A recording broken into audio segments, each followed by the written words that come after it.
Hello aspirants. आज जो है applied anatomy physiology and physics के ऊपर जो हमारा फर्स्ट चैप्टर है उसके ऊपर एमसीक्यू प्रैक्टिस करेंगे। ठीक है, तो इसमें जो है एमसीक्यू जो मैंने सेट किया है तो बहुत लेंदी एमसीक्यू मैंने सेट किया है।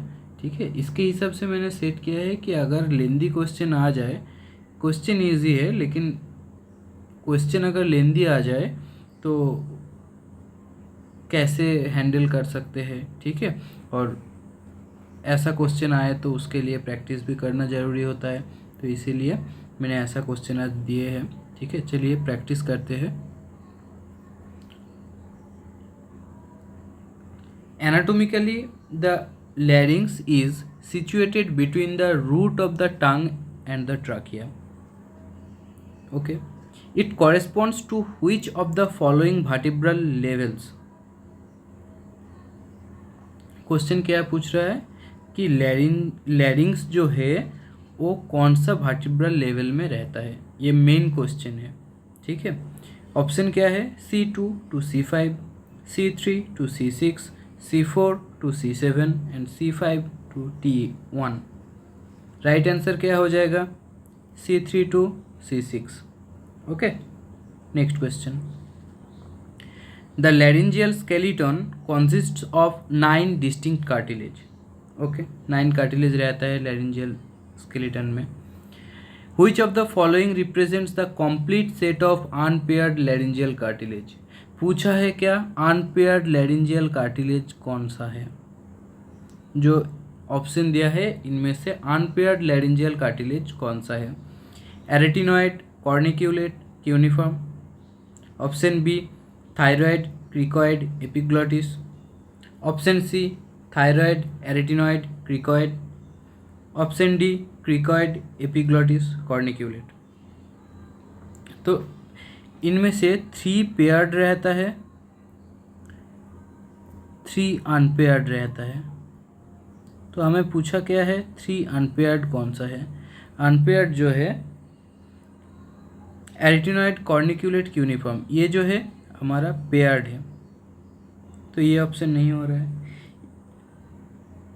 थायराइड, क्रिकॉइड एंड एपिग्लॉटिस ये हमारा अनपेयर्ड है।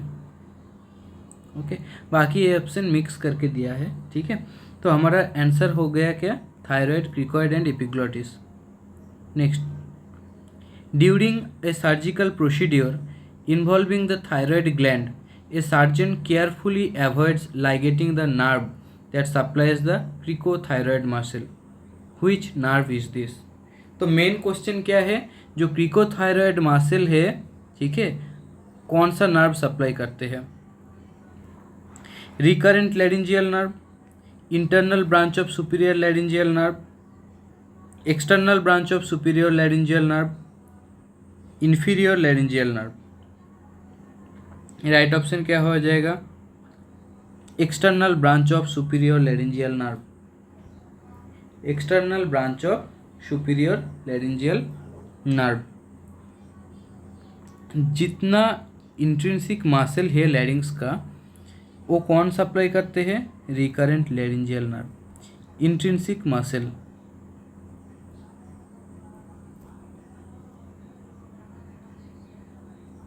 ऑफ लैरिंग्स जितना है कौन सप्लाई करता है? रिकरेंट लैरिंजियल नर्व, एक्सेप्ट क्रिकोथायरॉयड जो क्या करते हैं external branch of superior laryngeal nerve. इखाने लिखते हैं इधर except cricothyroid muscle. Okay, next, a 45-year-old patient presents with marked hoarseness of voice following trauma to the neck. Okay, based on anatomical distribution, what is the most likely underlying neurological deficit? Option क्या है bilateral partial paralysis of recurrent laryngeal nerve, unilateral paralysis of recurrent laryngeal nerve, complete transection of superior laryngeal nerve, bilateral complete paralysis of recurrent laryngeal nerve. तो question क्या है,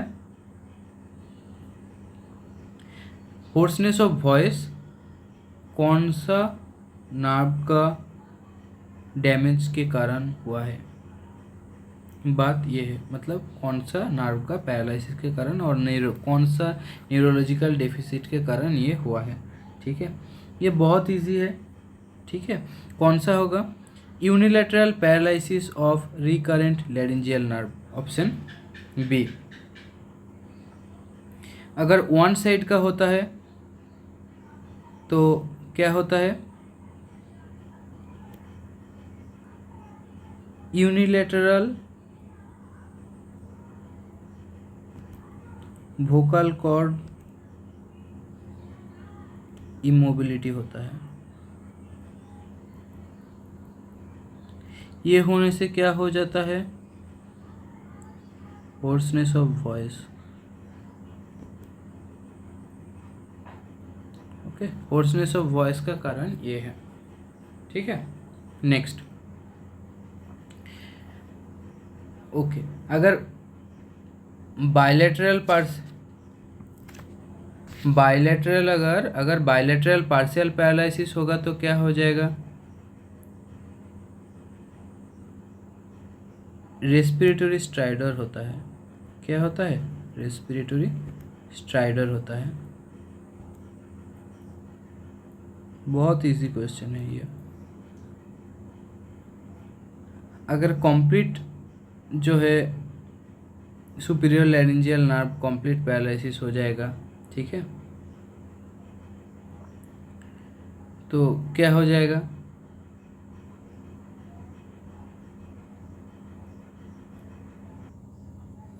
क्या हो सकता है इसमें, सीवियर रेस्पिरेटरी डिस्ट्रेस हो सकता है।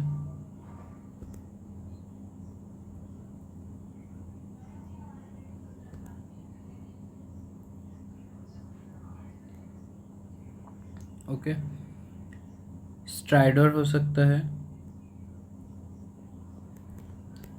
एफोनिया एंड कंप्लीट ऑब्स्ट्रक्शन भी हो सकता है। ठीक है, चलो नेक्स्ट क्वेश्चन में आते हैं। A clinical presentation of acute respiratory strider most classically linked to which of the following specific laryngeal nerve pathologies? Unilateral paralysis of recurrent laryngeal nerve, bilateral paralysis of recurrent laryngeal nerve, paralysis of the external branch of the superior laryngeal nerve, unilateral paralysis of the internal branch of the superior laryngeal nerve। तो right answer क्या हो जाएगा, bilateral partial paralysis of recurrent laryngeal nerve। Next, the trachea is a fibrocartilaginous tube that serves as the lower airway conduit. What are its precise anatomical vertebral boundaries?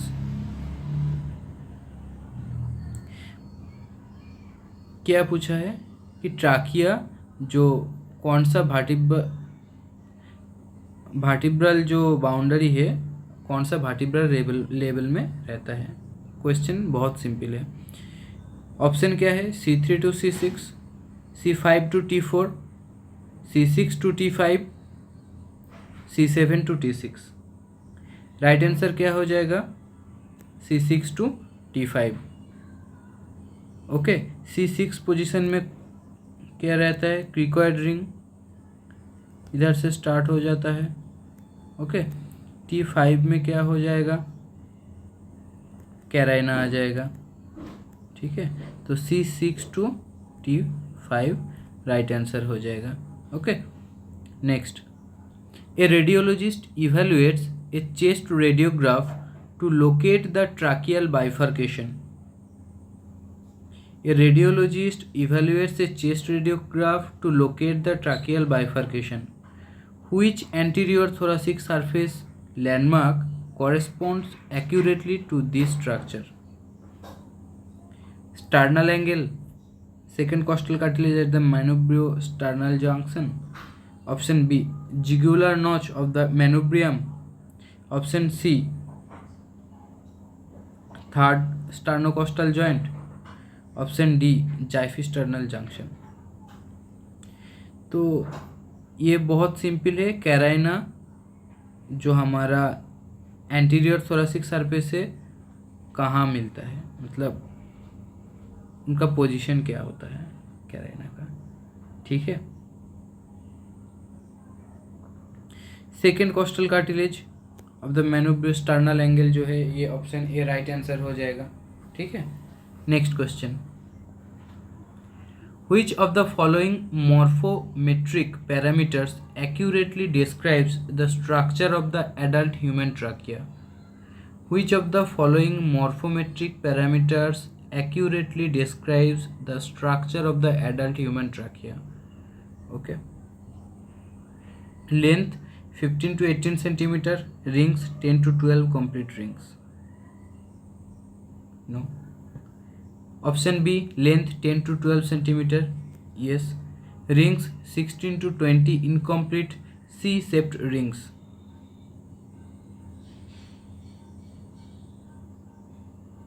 Okay, ये सही है। तो बाकी दो option एक बार देख लेते हैं।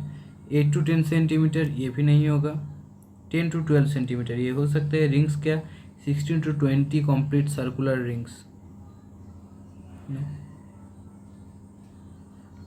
तो राइट आंसर क्या हो जाएगा, option B, 10 to 12 centimetre, 16 to 20 incomplete C shaped rings.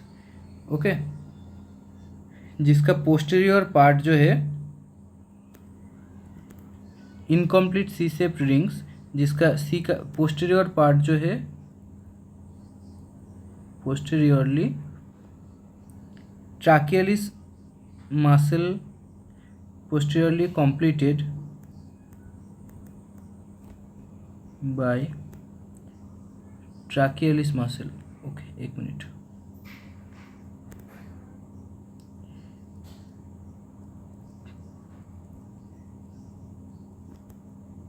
ऐसा क्वेश्चन आएगा नहीं, लेकिन ये प्रैक्टिस के लिए है।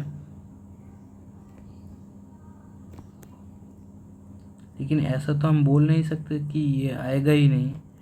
अगर आ गया तो बच्चे तब कॉन्फ्यूज़ ना होके ऐसे जो भी प्रैक्टिस करके जा रहे हो, ठीक है, वो याद रखना एंड कॉन्फिडेंस के साथ आंसर करना, ठीक है।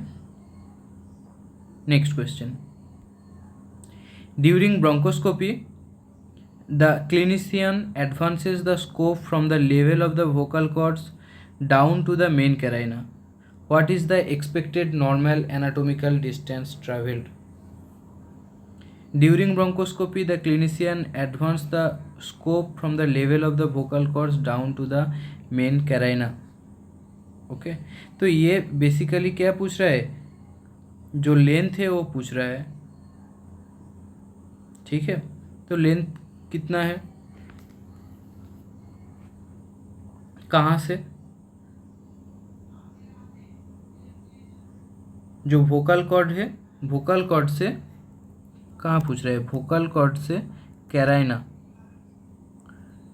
कैराइना का डिस्टेंस पूछ रहा है। कितना होता है, 5 to 8 centimetre, 8 to 10 centimetre, 10 to 15 centimetre या 18 to 22 सेंटीमीटर। कितना होता है, 10 to 15 सेंटीमीटर। तो राइट आंसर क्या हो जाएगा, ऑप्शन सी राइट आंसर हो जाएगा। ओके,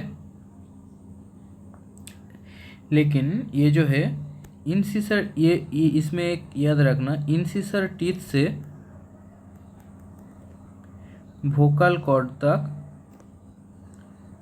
हमारा डिस्टेंस कितना रहता है, 12 to 15 सेंटीमीटर। कॉन्फ्यूज मत होना, ओके। कॉन्फ्यूज तभी नहीं होगे जब प्रैक्टिस ज़्यादा करोगे आप लोग, ठीक है। Next, What is the standard normal internal luminal diameter of the adult trachea? 1.2 centimeter, 2 centimeter, 2.5 centimeter and 3 centimeter. Right answer क्या हो जाएगा? Option A 1.2 centimetre. Okay. Next, on the standard oxyhemoglobin dissociation curve, on the standard oxyhemoglobin dissociation curve, the P50 value represents the PO2 at which hemoglobin is exactly 50% saturated. In a normal healthy adult, what is the characteristic PA2 value? तो P50 का value चाहिए. Basically ये P50 का value पूछा है. ठीक है. 18 mmHg, 26 mmHg, 34 mmHg, 40 mmHg. Right answer क्या हो जाएगा?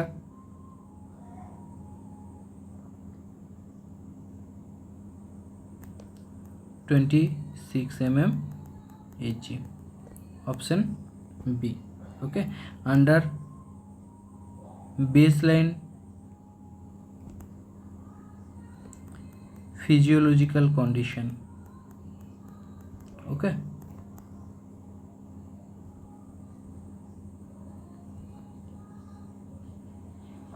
P50 कितना रहता है? 26 mmHg. Next, according to the Bohr effect, systemic acid base disturbances significantly alter hemoglobin's affinity for oxygen. Okay. Which of the following correctly describes the directional shift of the oxyhemoglobin dissociation curve during alkalosis versus acidosis?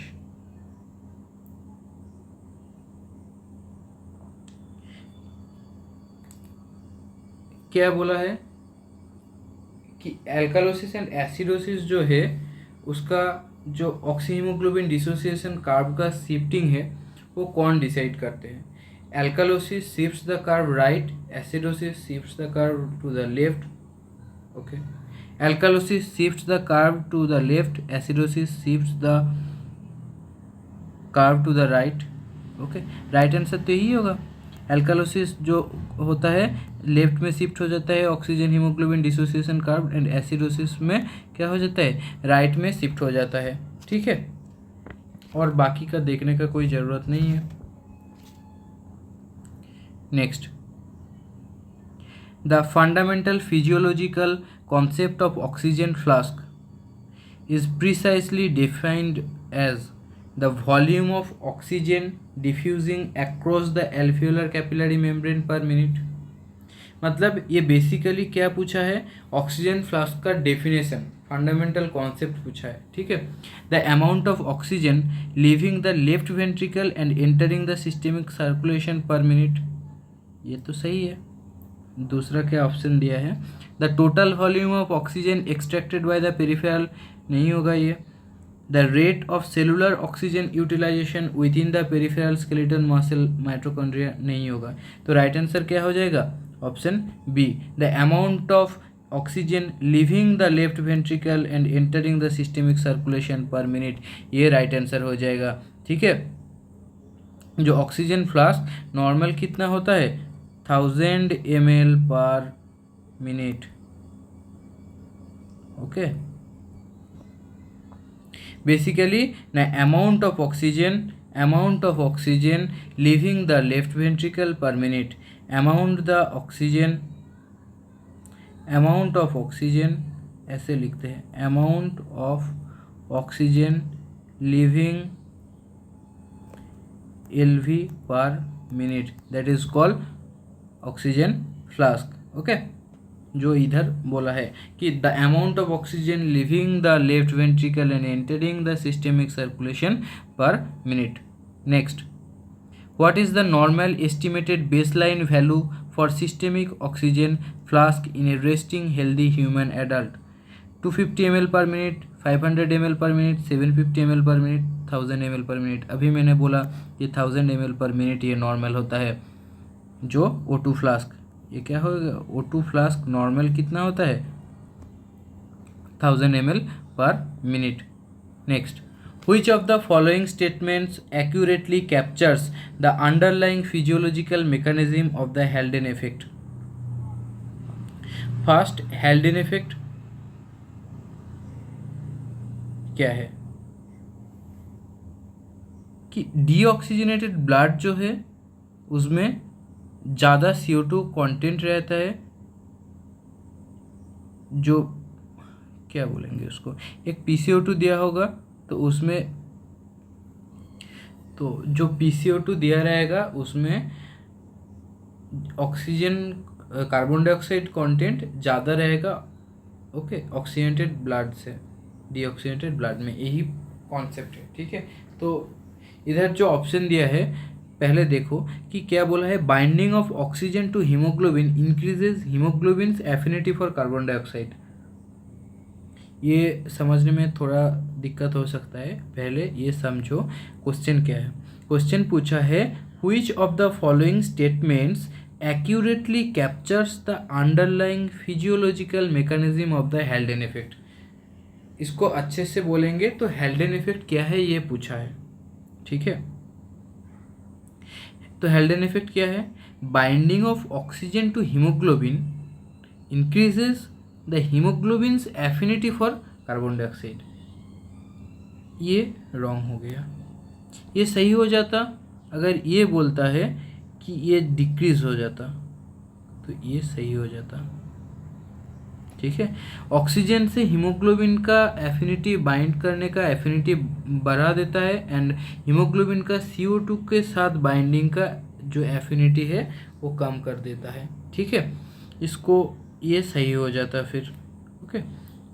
इसको अगर ऐसे लिखेंगे तो क्या हो जाएगा, increase oxygen binding to haemoglobin, तो फिर इससे क्या हो जाता है, हीमोग्लोबिन का जो एफिनिटी है वो डिक्रीज होता है, किसके लिए, CO2 के लिए, लेकिन ये बोल दिया क्या, इंक्रीज, तो ये नहीं होगा, ओके। क्यों ये नहीं हो रहा है देख लिया। सेकेंडली क्या बोल रहा है, deoxygenated blood has a higher carbon dioxide content at any given PCO2 than oxygenated blood, ये सही ऑप्शन हो गया, और बाकी दो ऑप्शन देखने का कोई ज़रूरत ही नहीं है, ठीक है। एंड ये रिलेटेड भी लग नहीं रहा है, ओके। तो deoxygenated blood has a higher carbon dioxide content at any given PCO2 than oxygenated blood, okay. Next, a patient experiences an acute onset of hiccuping following gastric distension.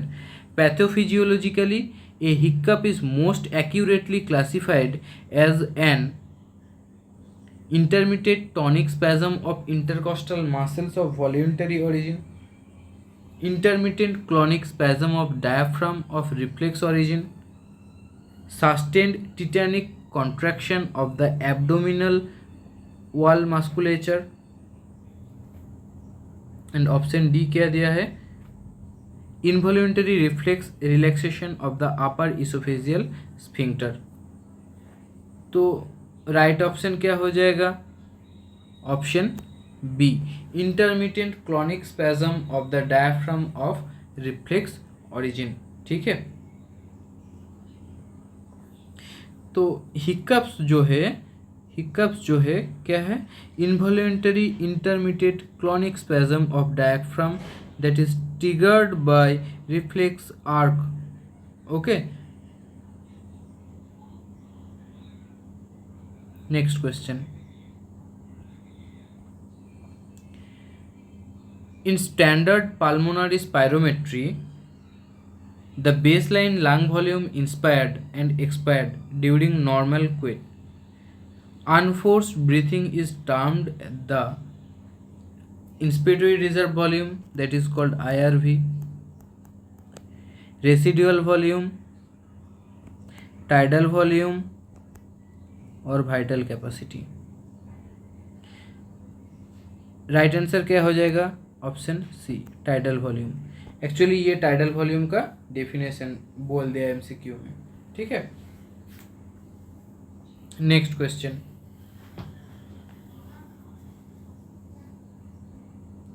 A clinician evaluates a patient with severe metabolic acidosis, okay, based on the Bohr effect what is the expected physiological impact on peripheral tissue oxygenation, okay. Bohr effect के हिसाब से जो कौन सा physiological impact आएगा tissue oxygenation में, peripheral tissue oxygenation में, ठीक है। तो बोर इफेक्ट बोल क्या रहा है, अगर एल्कालोसिस है तो ऑक्सीजन डिसोसिएशन कर्व लेफ्ट में आ जाएगा, अगर एसिडोसिस है तो राइट में जाएगा, ठीक है। यही तो बोर इफेक्ट है। तो अगर एसिडोसिस है तो क्या हो जाएगा, ऑक्सीजन डिसोसिएशन कर्व राइट में चला जाएगा, ओके। पहले ये ऑप्शन देख लेते हैं। Haemoglobin oxygen affinity increases, impairing peripheral oxygen unloading। Option B क्या दिया है, haemoglobin oxygen affinity decreases, okay, facilitating enhanced oxygen unloading at the tissue level. Option C, arterial oxygen saturation drops immediately to 50% regardless of alveolar PO2, नहीं है। The oxygen dissociation curve shifts upward and to the left, तो ये तो नहीं होगा, ये आपका एल्कालोसिस में होता है, ठीक है, ये तो नहीं हुआ। जो आर्टेरियल ऑक्सीजन सैचुरेशन है अगर वो ड्रॉप्स होता है to 50% regardless of alveolar PO2, ये भी नहीं होगा। ऑप्शन बी में क्या है, हीमोग्लोबिन ऑक्सीजन एफिनिटी डिक्रीजेस, ये सही है। Facilitating enhanced oxygen unloading at the tissue level, तो ऑक्सीजन का अनलोडिंग कम हो रहा है, ज़्यादा हो रहा है, मतलब जो टिश्यू लेवल है उसमें ऑक्सीजन पहुंच नहीं पा रहा है, ठीक है। तो ये राइटवर्ड शिफ्ट हो गया, इसका मतलब क्या है, oxygen dissociation curve rightward shift हो गया। तो राइट आंसर क्या हो जाएगा, option B. Next, calculate the physiological extraction ratio of oxygen at rest given that normal resting cardiac output delivers an oxygen flask of 1000 ml per minute and baseline tissue oxygen consumption is 250 ml per minute। एक minute, ये क्या दे दिया, ये नहीं होगा, इसको छोड़ो, ये कुछ अलग है, ओके।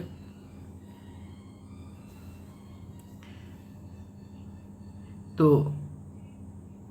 राइट आंसर क्या हो जाएगा, 15%, 25%, 50%, 75%। इसमें क्या बोला है कि 1000 ml पर मिनट जो है वो डिलीवर हो रहा है ऑक्सीजन। ऑक्सीजन डिलीवर कितना हो रहा है, 1000 ml पर मिनट, ओके। जो रेस्टिंग टिश्यू है वो कितना कंज्यूम कर रहा है, 250 ml पर मिनट। तो एक्सट्रैक्शन फ्रैक्शन कितना हो रहा है, 250 by 1000, 1/4 means 25%।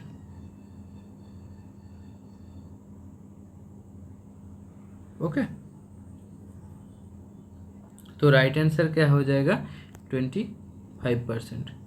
Next, which gas exchange phenomenon, ये क्वेश्चन थोड़ा डिफ़िकल्ट है, मैं मानता हूँ ये क्वेश्चन थोड़ा डिफ़िकल्ट है, लेकिन हमने जो बुक सब लोगों ने पढ़ाई किए हैं अजय यादव को, ठीक है, उनका लाइन बाय लाइन क्वेश्चन है, अगर थोड़ा डिफ़िकल्ट भी करते हैं तो ऐसा आ सकता है, ठीक है। ऐसा हर एक क्वेश्चन नहीं आएगा, लेकिन एक दो क्वेश्चन अगर आ जाता है तो ऐसा आ सकता है, ठीक है। तो बेटर है अगर ये क्वेश्चन तब दिमाग में नहीं आता है तो छोड़ देने का।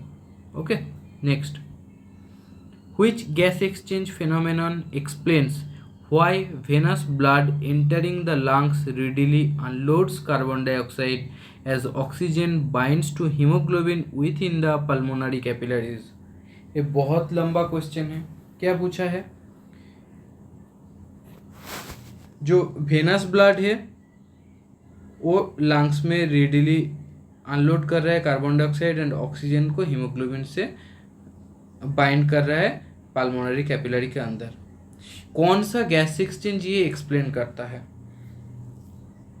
Board effect, Haldane effect, Hamburger phenomenon, Henry's law of solubility. Okay, तो राइट आंसर क्या हो जाएगा? Option B, Haldane effect. Okay, pulmonary capillary में देखिए कैसे हो रहा है।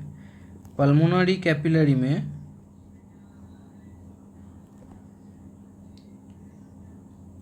ऑक्सीजन बाइंडिंग जो है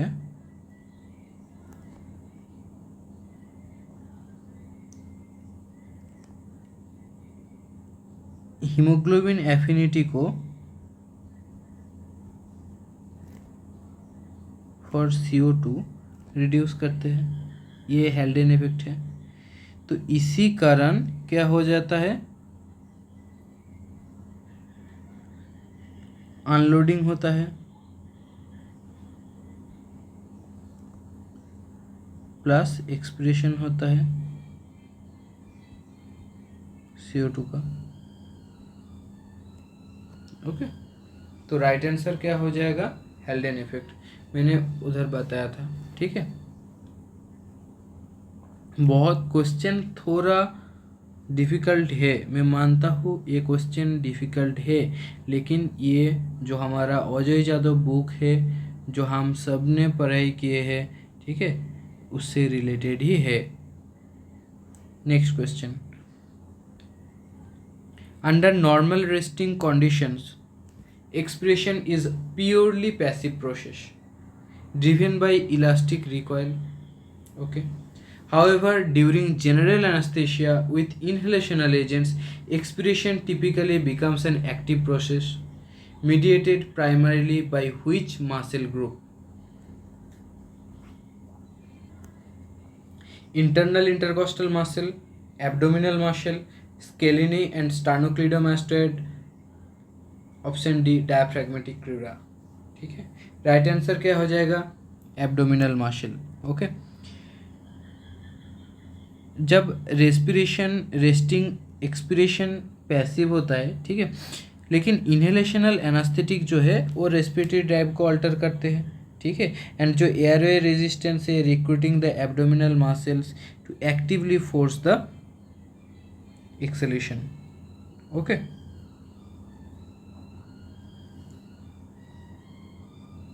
next, in pulmonary gas flow mechanics, the magnitude of the airway pressure gradient required to drive the ventilation depends directly upon which two primary parameters? Okay, क्या बोला है? पल्मोनरी गैस फ्लो जो mechanic है, ठीक है, उसमें एयरवे प्रेशर ग्रेडियंट ज़रूरत होता है वेंटिलेशन को ड्राइव करने के लिए। वो दो प्राइमरी पैरामीटर के ऊपर डिपेंड होता है, ठीक है। वो कौन सा है? Option A lung compliance and a surfactant concentration, option B airway calibre and pattern of air flow, alveolar surface tension and atmospheric barometric pressure, thoracic cage elasticity and haemoglobin concentration. तो right answer क्या हो जाएगा? Airway calibre and pattern of air flow. Due to gravitational effect on pulmonary perfusion and ventilation, the regional ventilation perfusion ratio varies significantly across the upright lung. What are the approximate characteristic V by Q values at the lung apex, average lung, lung base respectively? तो apex में जो है, apex में कितना रहता है 3.3, base कितना रहता है 0.6, एवरेज जो है कितना रहता है 0.8। कौन सा है 3.3 apex, option B right answer हो जाएगा। Next question, what is the normal physiological range for the alveolar arterial oxygen gradient in a healthy young adult breathing room air?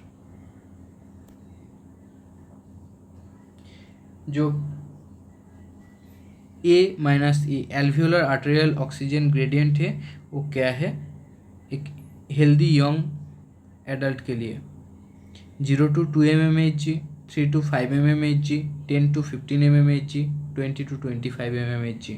Right answer क्या हो जाएगा 3 to 5 mmHg। ये normal difference है alveolar and arterial partial oxygen pressure का। Okay, next, anatomical dead space represents the volume of conducting airways not participating in gaseous diffusion। ये anatomical dead space हो गया। What is the standard volume of anatomical dead space expressed as a percentage of tidal volume, weight based estimation and absolute volume in a healthy adult? इसमें क्या बोला है, जो anatomical dead space है वो कितना होता है? एनाटॉमिकल डेड स्पेस कितना होता है? ये 3 नहीं पूछेगा, एक ही पूछेगा, ठीक है। तो एनाटॉमिकल डेड स्पेस जो है हमारा 30% ऑफ टाइडल वॉल्यूम होता है, 30% ऑफ टाइडल वॉल्यूम होता है। ओके,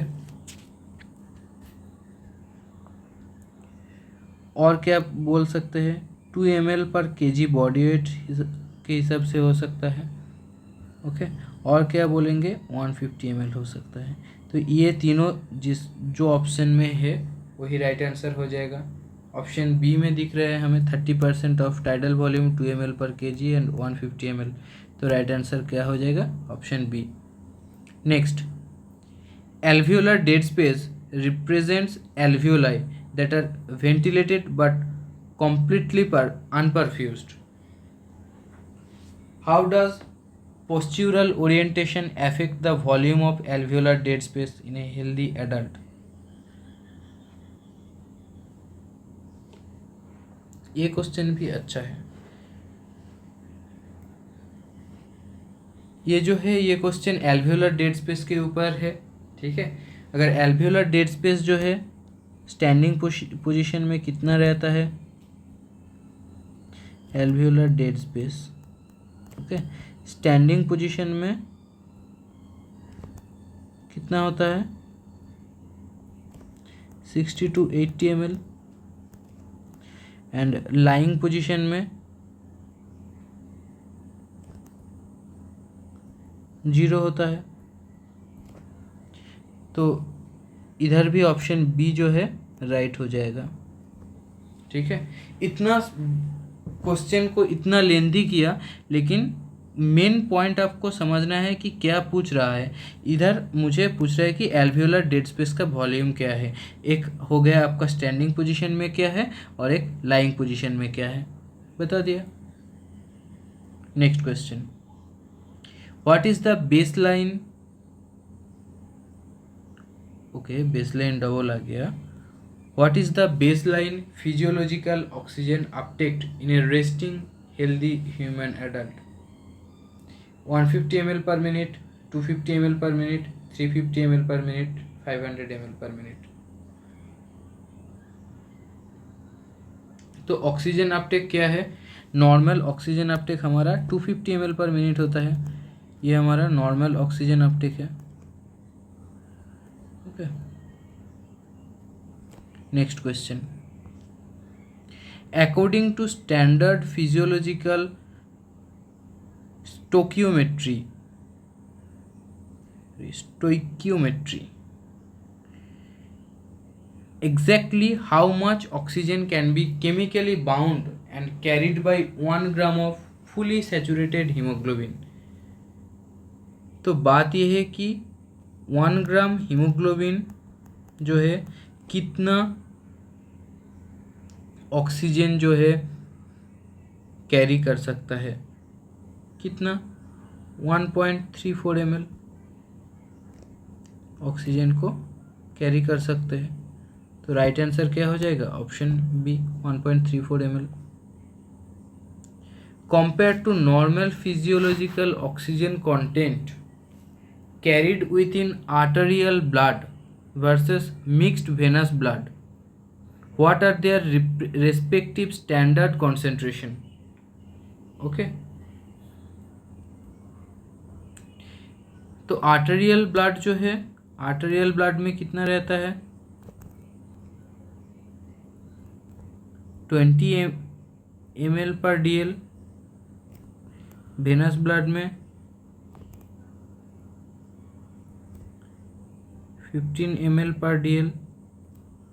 ओके, तो राइट आंसर क्या हो जाएगा? ऑप्शन बी और ऑप्शन डी। ऑप्शन बी में वेनस 15 दिया है, ऑप्शन डी में वेनस 10 दिया है, तो राइट आंसर हो गया option B. Okay, next. In a healthy individual breathing room air at sea level, what is the normal range of PO2 at 97% haemoglobin saturation? क्या होना चाहिए नॉर्मली? नॉर्मली कितना होना चाहिए? 95 to 98। देखने की कोई ज़रूरत ही नहीं है, ऑप्शन सी राइट आंसर हो जाएगा, ऑप्शन सी राइट आंसर हो जाएगा। Okay, next question.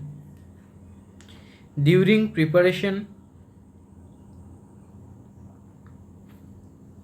For endotracheal intubation,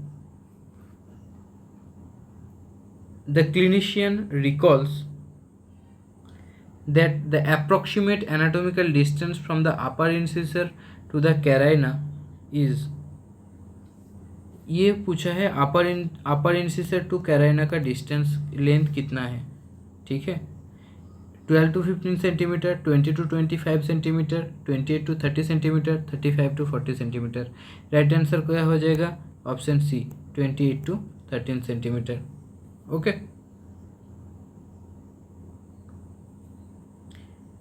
next.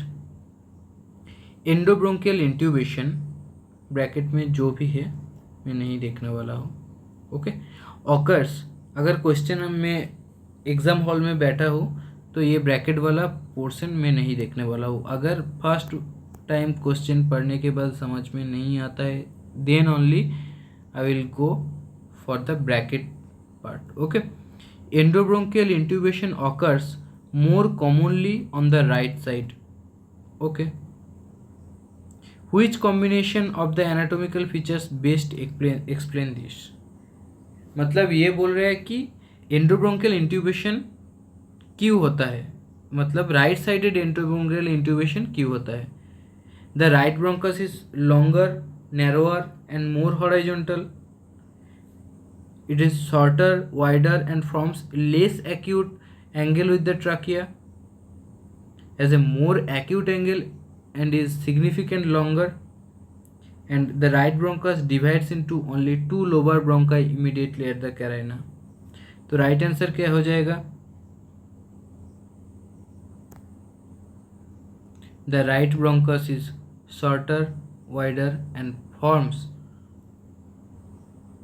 Less acute angle with the trachea, तो इसलिए राइट साइडेड एंडोब्रोंकियल इंट्यूबेशन का चांस ज़्यादा रहता है। Next question. The lungs are divided anatomically into structurally distinct bronchopulmonary segments. How many segments are typically found in the right and left lungs, मतलब ये पूछ रहा है कि राइट साइड और लेफ्ट साइड लंग्स जो है उसमें कितना ब्रोंकोपल्मोनरी सेगमेंट है। तो राइट में जो है 10 है, लेफ्ट में जो है 9 है। राइट आंसर क्या हो जाएगा? Option B. देखने का कोई ज़रूरत ही नहीं है। Next question, what is the total estimated number of alveoli and their approximate combined surface area in a healthy human adult lung? तो हेल्दी ह्यूमन एडल्ट लंग जो है उसमें 300 मिलियन एल्वियोलाई रहता है। ओके, एंड जो सरफेस एरिया होता है 70 metre square. Okay, right answer क्या हो जाएगा? Option B. Next, which specific cell type in the alveolar epithelium is primarily responsible for the synthesis and release of pulmonary surfactant? Is it type 1 pneumocytes, type 2 pneumocytes, alveolar macrophages and goblet cells? Right answer क्या हो जाएगा? Option B, type 2 pneumocytes. Okay, next question. A patient is brought to ER with a suspected aspirated foreign body. Okay, foreign body aspirate किए है.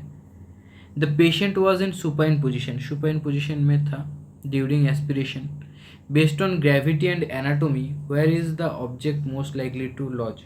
ये question पूछा है supine position में अगर फॉरेन बॉडी एस्पिरेट होता है, सुपाइन पोजीशन में अगर फॉरेन बॉडी एस्पिरेट होता है तो कौन सा सेगमेंट में जाता है? ओके, तो सुपाइन पोजीशन में अगर एस्पिरेट होता है तो एपाइकल सेगमेंट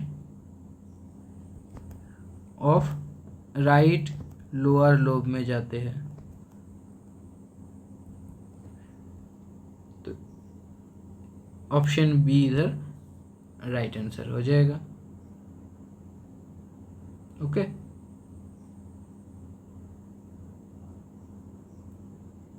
आज के लिए इतना ही। ओके, तो इनका भी जो नेक्स्ट और एक पार्ट आएगा, ठीक है।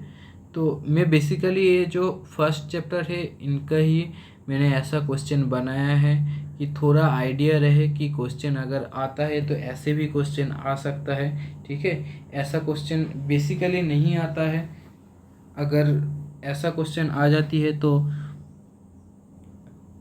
कॉन्फिडेंस के साथ जितना हमने प्रैक्टिस किया है, पढ़ाई किया है, ठीक है, उसके हिसाब से आंसर देना होगा, ठीक है।